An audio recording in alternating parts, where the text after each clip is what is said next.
ఆయన మరణానికి చేరువవుతూ ఆమరణ నిరాహార దీక్ష చేసిన ప్రతిరోజు మనకి దాదాపు ఈ సుదీర్ఘమైన 6 దశాబ్దాల కాలం 1.5 సంవత్సర కాలం అంటే ఆయన ప్రతిరోజు చావుకు చేరువవుతూ భోజనం లేకుండా ఆయన గడిపిన ప్రతిరోజు మనకి 1.5 సంవత్సర కాలం.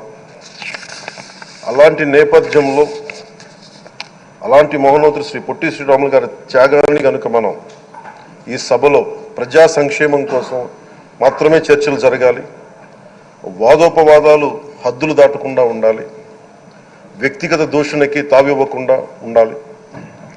అలా కాకుండా గత ప్రభుత్వం లాగే ఈ సభని తిట్లకి బూతులకి కొట్లాటికి వాడితే ప్రతి నిమిషం పొట్టి శ్రీరాములు గారి బలిదానాన్ని అవమానం చేసినట్టే. ఒక గొప్పవాడు ఒక మహానుభావుడు బతికినప్పుడు మాత్రమే కాదు, చనిపోయిన తర్వాత కూడా కొన్ని తరాలు ఉపయోగపడతారని నిరూపిస్తారు.